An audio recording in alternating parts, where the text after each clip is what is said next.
Welcome to Traveling While Black in Seattle.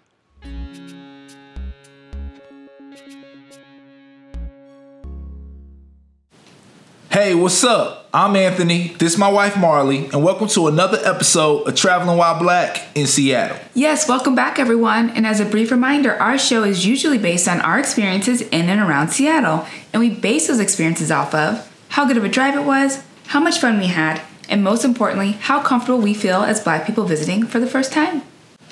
This episode is special. Well, they're all special, but this one a little bit more so. This week marks our 1-year anniversary since moving to the city of Seattle. Yes, and to celebrate that big accomplishment, we decided to make an episode about the top 3 biggest things that we've learned since moving from Missouri.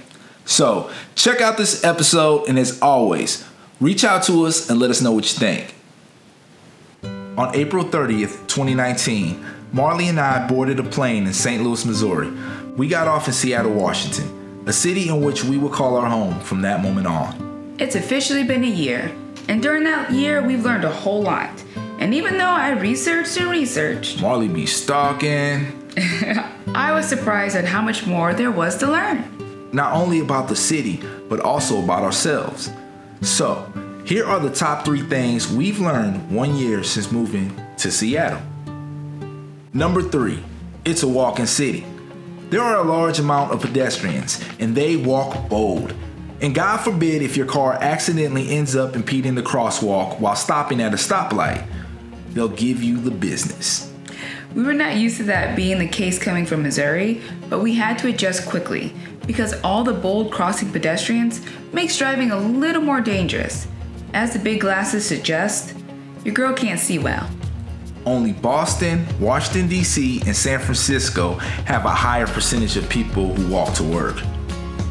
Number 2, the dark really does have an effect.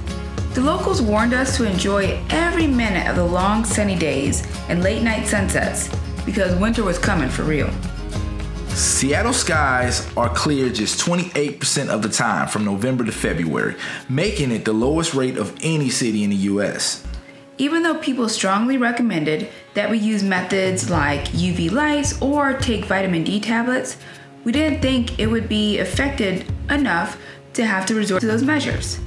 But we did. One day, I noticed I was wearing an Argyle sweater and khaki pants. It was at that moment I realized that I was losing my melanin. So if you're moving up these parts or staying any long duration during the winter, we strongly recommend those methods to you. Number 1, the Seattle freeze is real. The Seattle freeze refers to a widely held belief that it is especially difficult to make friends in the city of Seattle, Washington, particularly for transplants from other cities. Yeah, most people up here don't mess with you. Yeah, we definitely learned that this is a hard city to meet people. Coming from the Midwest, we were used to engaging in conversations with strangers. Not here. People do tend to keep to themselves, but don't get us wrong, we have met a lot of really friendly people since moving up here. But we would tell someone planning to move here from the Midwest or anywhere in the South, don't come expecting people to make the first move on a friendship. You've got to do that. Yes, we have learned a lot. And while those 3 things make the list as the biggest things we've learned, neither are what we would consider to be the most important. Yes, what we would consider as being the most important of what we've learned is that we definitely feel comfortable and happy to call this home. And while we do miss our family and friends back in Missouri, we hope they continue to come and visit us here so that they too can join us as we continue to discover more cool things about our new home. Yep, and hopefully you continue to join us on our journey as well. Thanks for watching, and remember to subscribe to our channel. And oh yeah, as always, stay up, stay true, and do you.